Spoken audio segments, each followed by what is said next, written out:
Olá, prezados e prezadas, tudo bem com vocês? Espero que esteja tudo bem com vocês.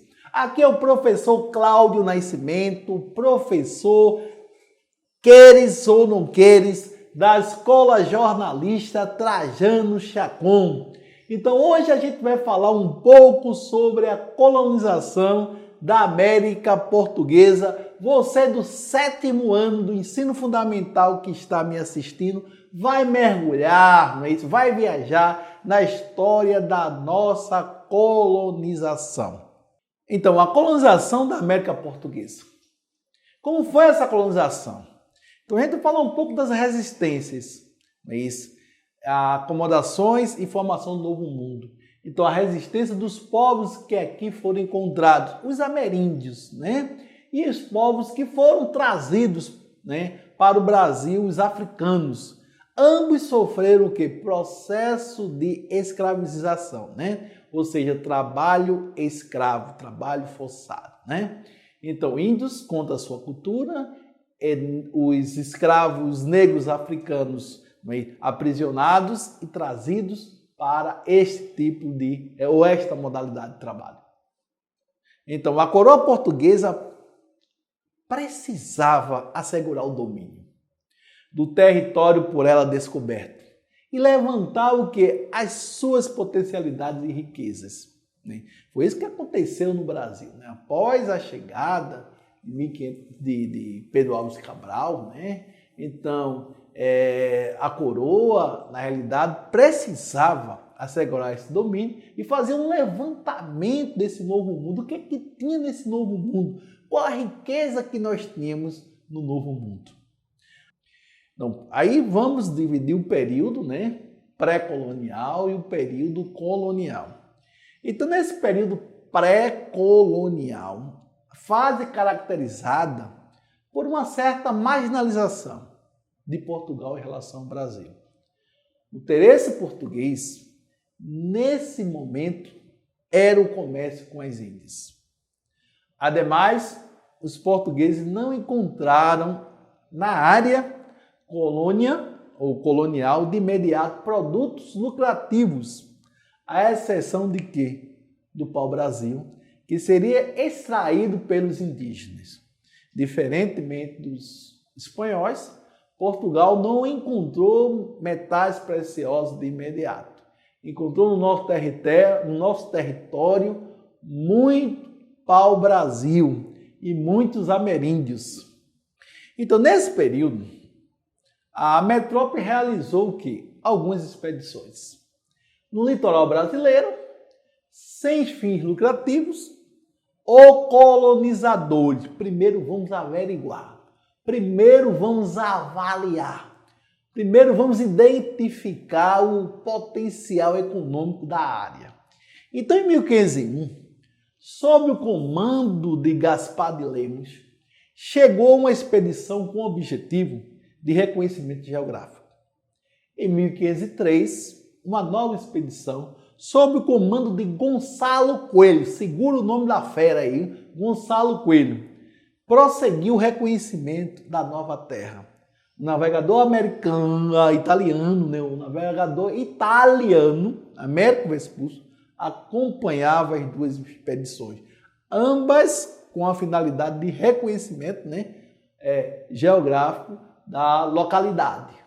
Então, além destas expedições de reconhecimento da nova terra, Portugal enviou outras duas expedições em 1516 e 1526, com objetivos militares.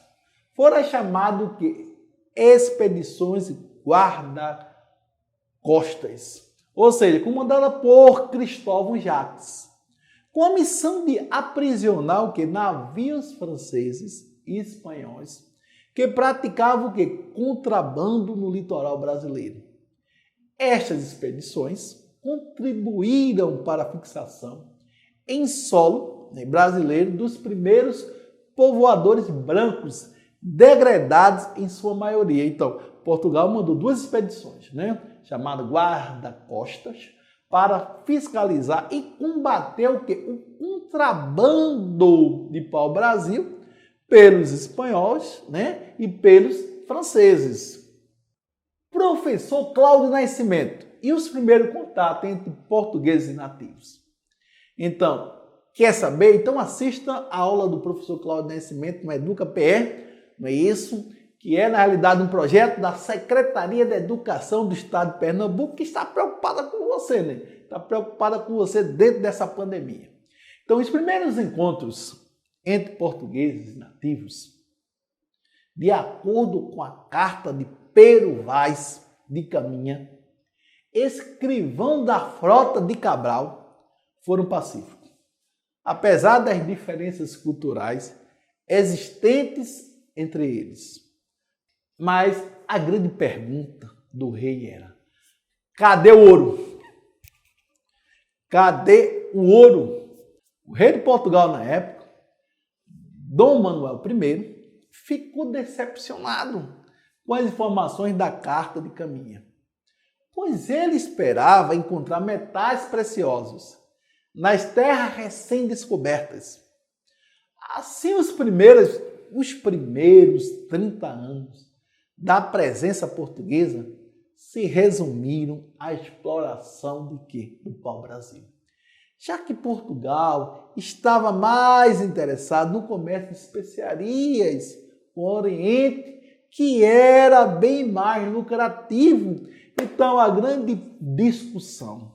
Então, o rei Dom Manuel, lá decepcionado, poxa, cadê os metais preciosos? Nessa terra, né, desse novo mundo, só tem árvores e ameríndios, homens despidos. Então, vejamos. Mas, vamos lá. Então, a exploração do pau-brasil ao longo do litoral brasileiro foram criadas o que? Feitorias, entrepostos comerciais para explorar o pau-brasil. Então, a obtenção dessa maneira era feita por meio de escambo. O que é escambo? Então, escambo é troca. Não é? Então, toma 1 quilo de farinha, me dá 1 quilo de arroz. Toma 1 quilo de sal, me dá um pacote de café. Né? Então, através desse sistema, os indígenas recebiam o que? Objetos. Canivetes, espelhos, né? Miçangas, facas, entre outros, em troca de serviços prestados na extração da madeira. Então, a coroa portuguesa possuía o monopólio da exploração da madeira. No entanto, em 1503, o português Fernão de Noronha recebeu o direito de explorar a madeira. Pronto. Então, veja, Portugal tinha monopólio. Então, vai ser dado monopólio a alguém. Foi dado a quê? Foi dado ao português Fernão de Noronha. Não é isso? Com os lucros, ele deveria enviar navios, né, ao Brasil. Anualmente, prosseguir nas descobertas de outras riquezas e erguer fortificações para defender o litoral. Mas defender o litoral de quem?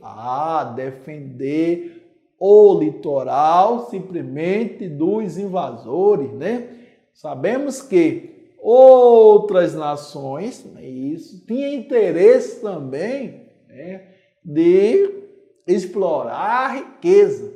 Então, na realidade, como foi falado anteriormente, as expedições de guarda-costa que combateram franceses e espanhóis.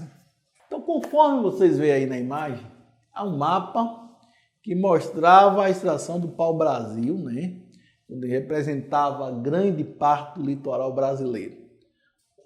Então, na realidade, havia uma vegetação, né, muito rica, né, de árvores, né? Não havia metais preciosos. Conforme havia falado, Portugal de 1500 a 1530, né, vai se contentar com o quê? Com o comércio do pau-brasil, né? Ou seja, a descoberta de ouro vai ser ao século seguinte, né? Mas vamos lá. O início da colonização. Então, o início da colonização vai ter dificuldade na vigilância do litoral e a ameaça de invasores estrangeiros. Aí temos os povos, né? Os povos estrangeiros que invadiam o Brasil para contrabandear, não é isso? Contrabandear para o Brasil. Necessidade de explorar riquezas que compensassem a perda dos lucros no comércio oriental, não é isso?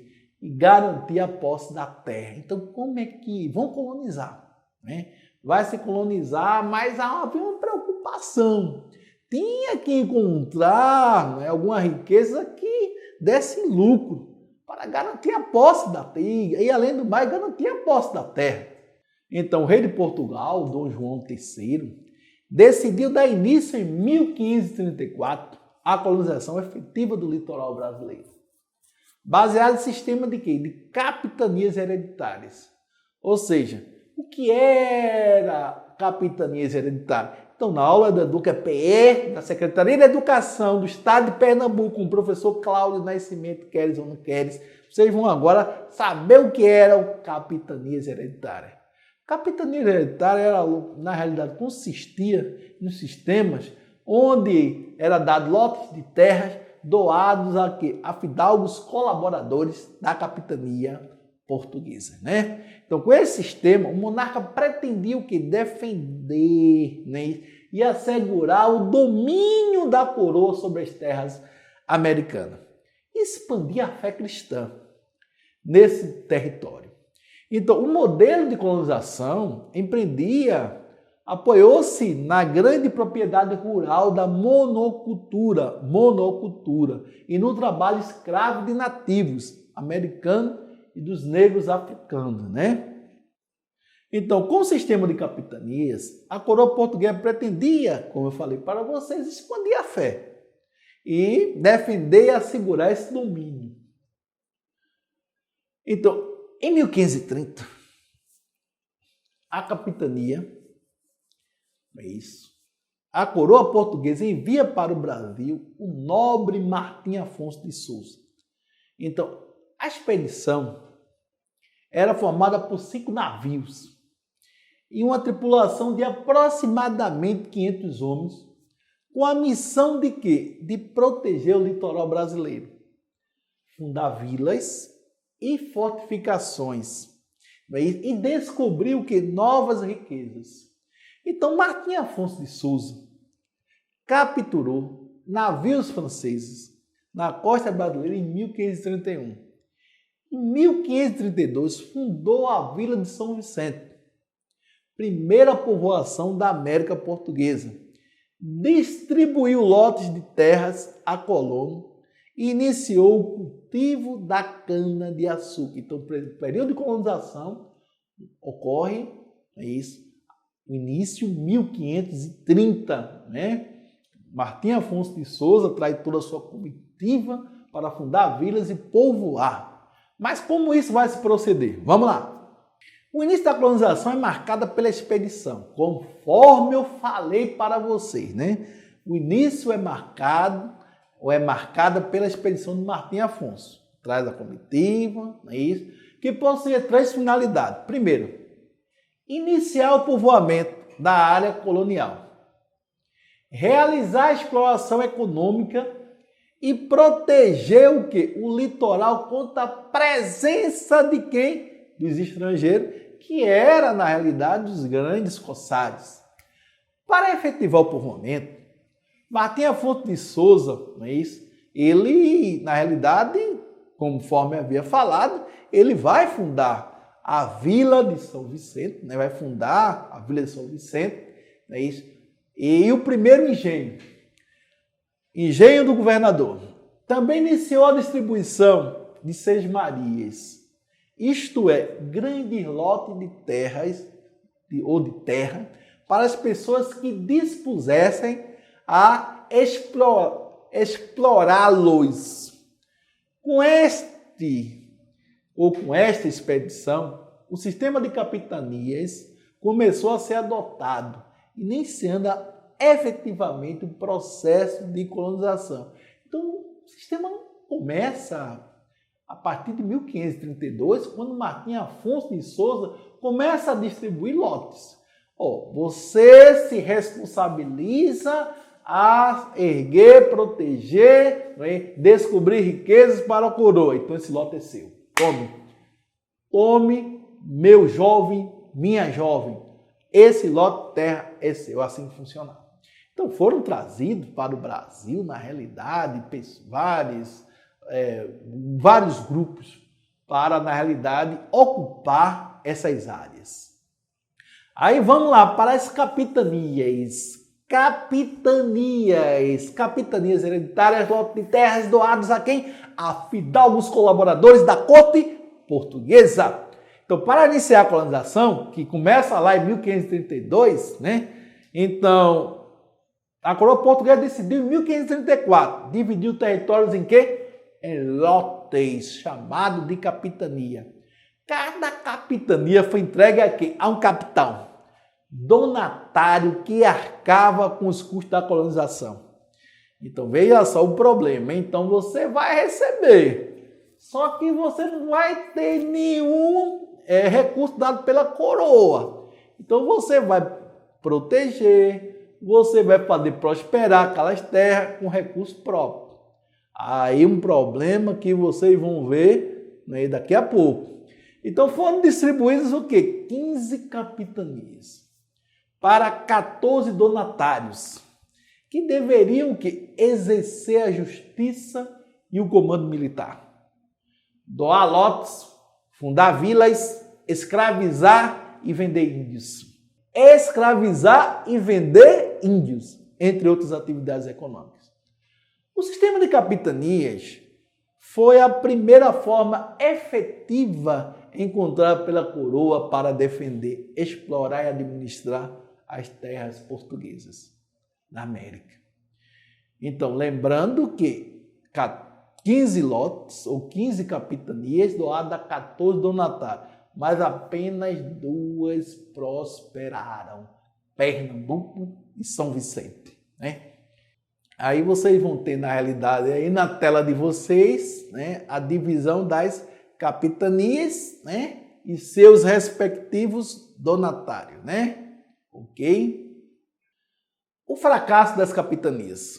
Alguns donatários nem chegaram a tomar posse das terras. Outros acabaram abandonando as possessões. Fracasso do sistema era a ausência de um órgão político metropolitano para um maior controle sobre os donatários. Este órgão será o governo geral, criado com o intuito ou a finalidade de coordenar a exploração econômica da colônia. Então, para você que está em casa nesse exato momento agora, está assistindo o Educa PR, fica em casa, hein? Assistindo o Educa PR, vai compreender que, além dos capitães donatários, não possuírem, olha, presta atenção, recursos suficientes para administrar os lotes. Outras capitanias enfrentaram resistência indígena. Além do cara não ter recursos, havia, na realidade, a resistência indígena. Então, apenas as capitanias de Pernambuco e São Vicente tiveram sucesso. Devido ao quê? O cultivo da cana-de-açúcar. Então, conforme havia falado, em 1530 começa a colonização. Então, Martim Afonso de Souza começa em 1532 a distribuir pelas Seis Marias, é isso, lotes para a fundação de vilas, né? Em 1534, conforme havia falado, surge o sistema de capitanias hereditárias, que era lotes de terras doadas a fidalgos colaboradores, que não dá certo. Apenas Pernambuco e São Vicente é que vão prosperar devido à questão da cana-de-açúcar. Aí o governo diz, com o fracasso das capitanias, a coroa portuguesa decide centralizar a administração da colônia e criar, em 1548, o governo geral. Então, o governo geral agora, se antes não tinha, né, um poder centralizado político, né, no Brasil, agora se tem, né, um governo geral. Então nós vamos ter, na realidade, 3 governadores gerais. Tomé de Souza, Duarte da Costa e o Mendes Sá. Ou seja, Tomé de Souza foi o primeiro governador geral e chegou ao Brasil em 1549. Então, ao chegar à colônia, ele escolheu o quê? Salvador para ser a sede do governo geral. E, consequentemente, a primeira capital do Brasil. Então, o governo geral possui uma série de atribuições contidas em um regimento. Entre as suas principais atribuições, é isso, administrar as capitanias, incentivar a ocupação do território, fundar novas vilas, controlar a exploração do pau-brasil e incentivar a catequese dos índios. Primeiro, aí vocês vão ter, dentro do processo econômico, o pau-brasil, né, não era mais rentável. Então vai surgir aí a questão do açúcar, né? Do açúcar, que vai segurar aí a questão dos custos da coroa. Embora o nosso açúcar, né, não valesse tanto como o açúcar da beterraba, que valia mais no comércio internacional. Mas sigamos em frente, confiando que Tomé de Souza, em 1549 a 1553, do seu governo, ele fundação de quê? De Salvador. Em 1549, a primeira cidade, capital do Brasil. Criação do primeiro bispado do Brasil, em 1551. Vinda dos primeiros jesuítas, chefiado por Manuel da Nóbrega, né? Início da catequese dos índios. Ampliação e distribuição das Seis Marias, que eram os lotes de terras. Políticas de incentivos a engenho de açúcar. Introdução das primeiras cabeças de gado. Proibição da escravidão indígena. Início da adoção da mão de obra escrava africana nos engenhos, né? Aí vem o segundo governador geral, Duarte da Costa, 1553 a 1558. Primeiro, o cara vai encontrar logo conflitos entre colônias e jesuítas, envolvendo a escravidão indígena. Depois a invasão no Rio de Janeiro, em 1555, pelos huguenotes, ou protestantes, e fundação da França Antártica. Depois o cara vai fundar o quê? Fundação do Colégio de São Paulo, no Planalto de Piratininga, pelos jesuítas, né? José de Anchieta e Manuel de Paiva. Depois o cara vai se deparar com o conflito do governador com o bispo Pero Fernandes Sardinha, em virtude da vida desregrada de Dom Álvaro da Costa, filho do governador. Brincadeira, né? Já o terceiro governador é o Mendes Sá. Então, o Mendes Sá vai fazer uma aceleração da política de catequese, com a forma de efetivar o quê? O domínio sobre os indígenas. Vai haver o início dos aldeamentos indígenas de jesuítas, as chamadas missões. Vai ter o restabelecimento das boas relações com o bispado. É isso. Expulsão dos franceses, a fundação da segunda cidade do Brasil, São Sebastião do Rio de Janeiro, em 1565.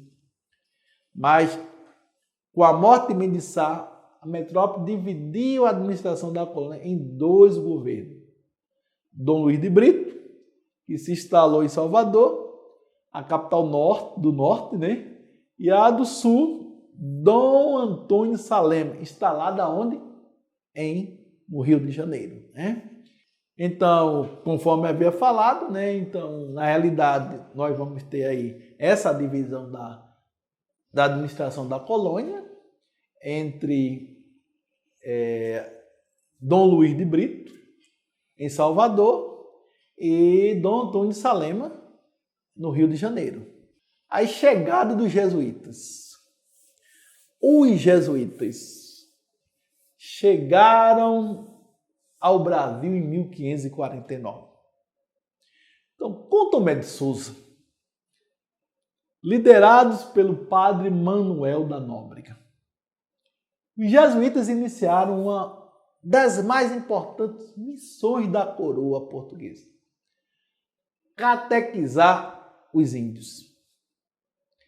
Assim fundaram o colégio, construíram igrejas e desenvolveram projetos assistenciais. É importante lembrar, porém, que a catequização não respeitou a cultura indígena e seus rituais religiosos, impondo-lhes uma nova fé. Então, quando você começa a impor, evidentemente vai ocorrer o quê? Conflitos. Então, os jesuítas fundam mais de 50 vilas, né?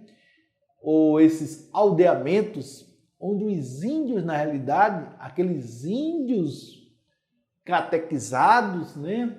Eles ficavam nesses aldeamentos porque havia dois caminhos: a morte e a escravidão.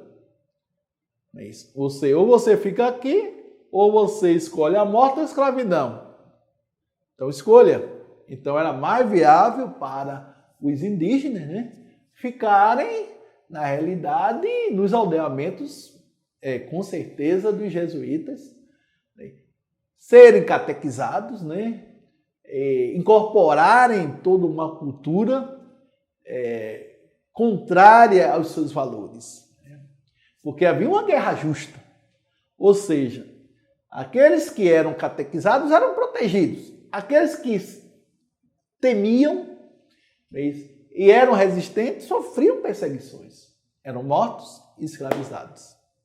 Aí nós vamos ter a divisão da América Portuguesa. Então, devido à presença francesa no Rio de Janeiro, em 1555, né, a França Antártica, o governo português percebeu que não tinha agilidade suficiente para enfrentar inimigos em pontos distantes de sua sede administrativa, né?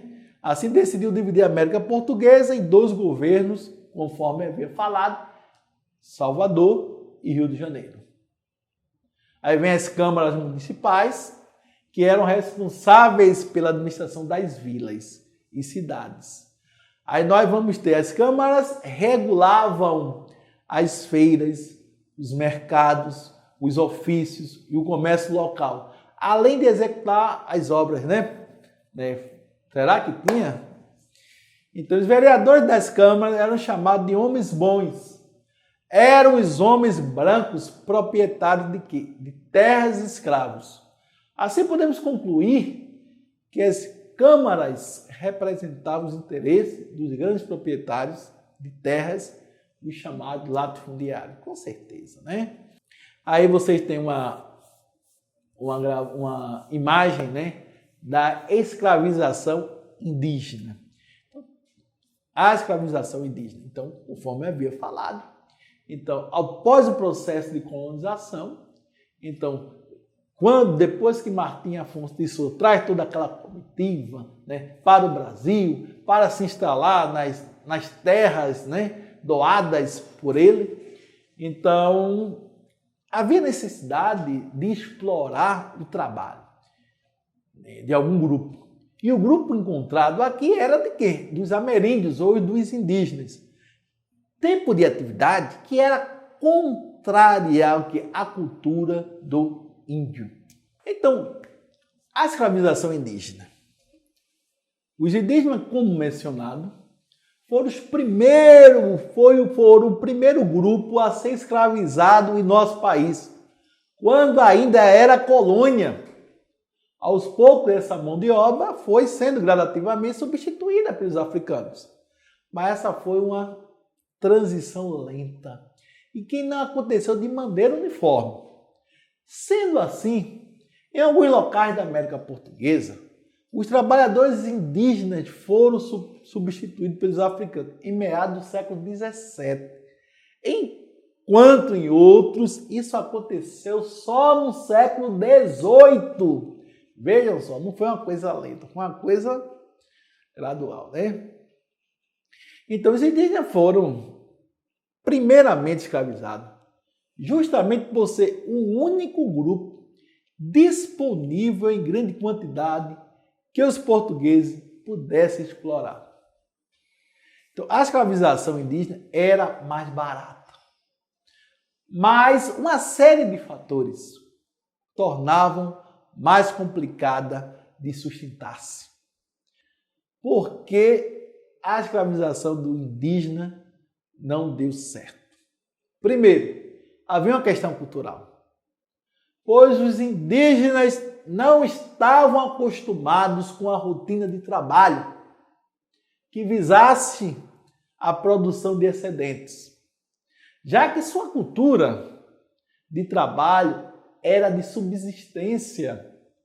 Além disso, ao fato de que o trabalho na lavoura, na visão dos grupos indígenas, era um trabalho realizado pelas mulheres. Outro complicador relacionava-se com a questão demográfica.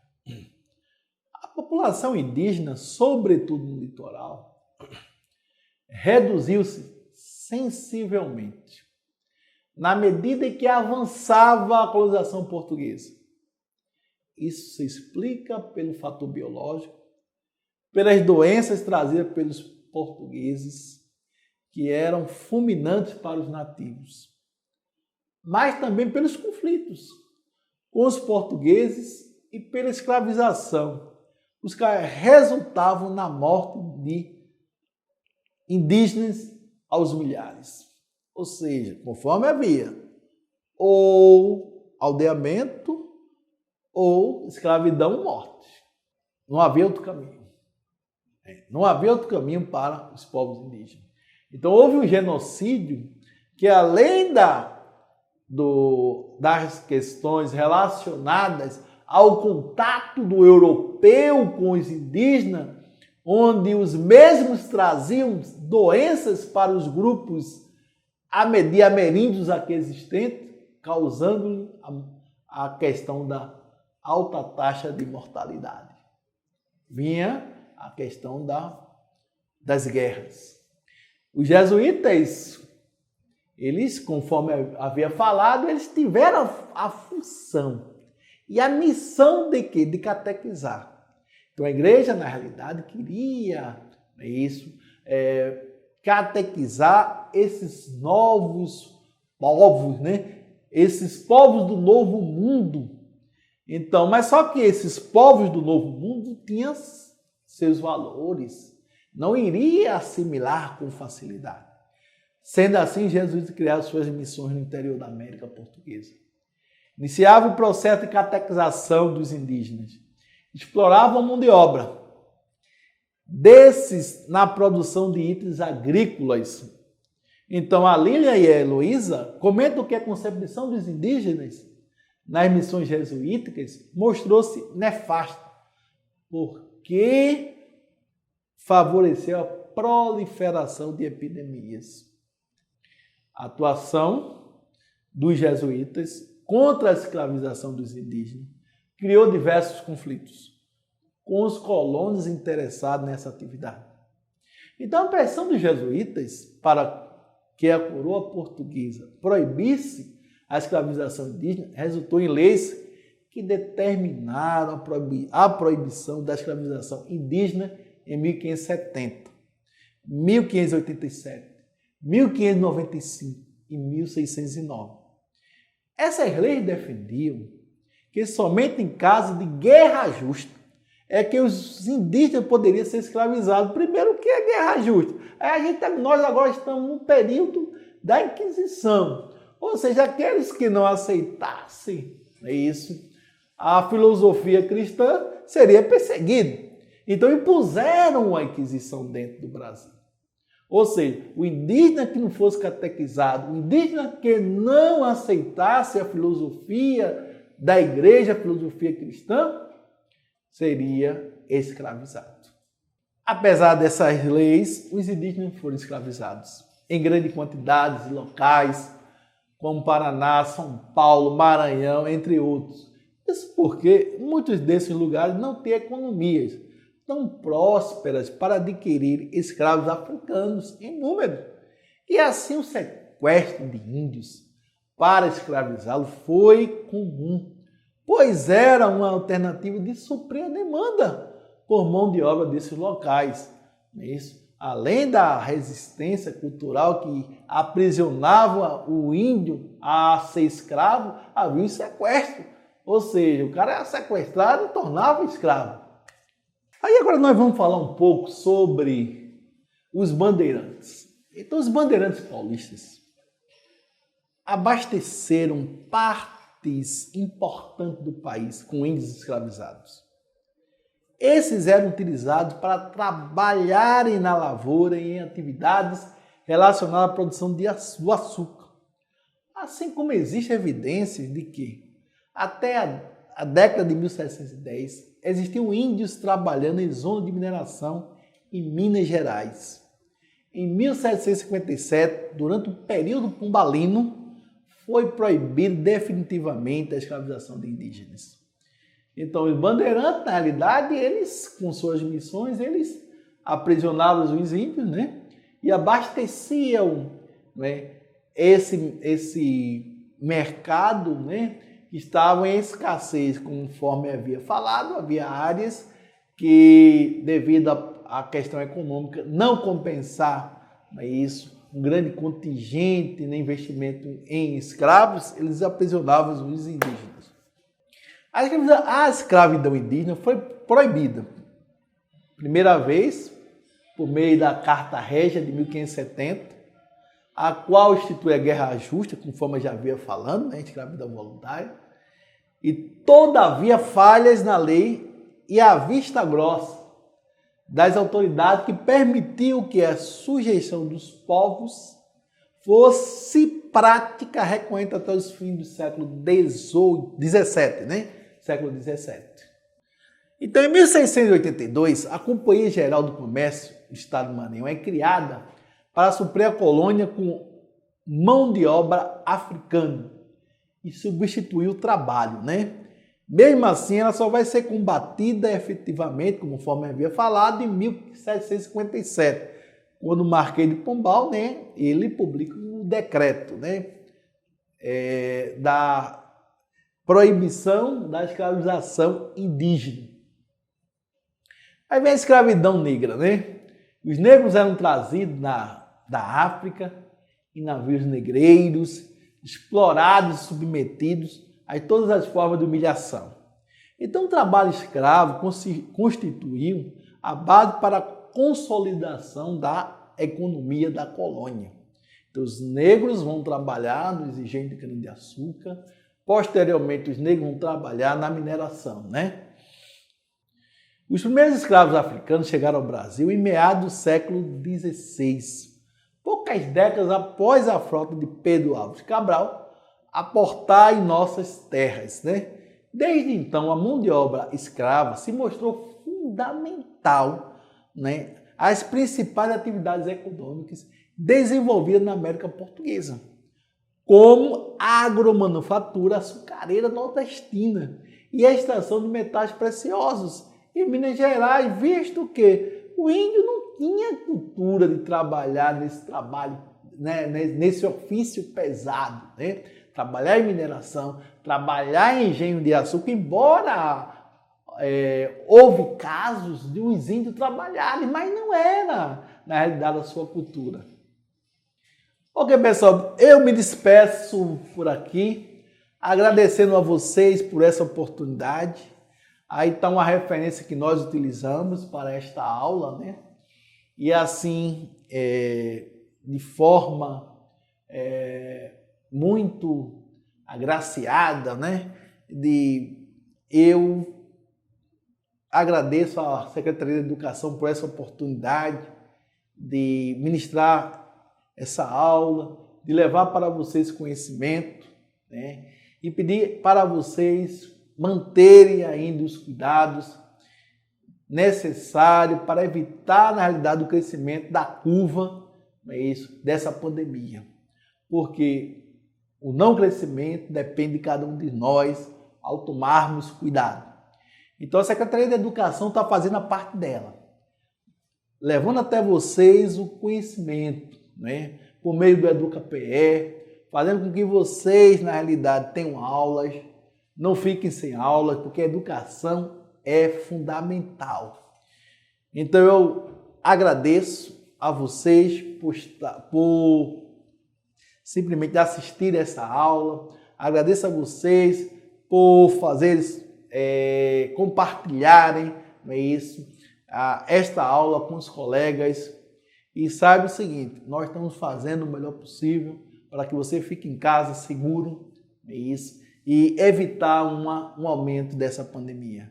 Muitíssimo obrigado, é isso. Deixo o meu abraço fraterno do professor Cláudio Nascimento e de toda a equipe da Secretaria da Educação do Estado de Pernambuco. Um fortíssimo abraço. Tchau!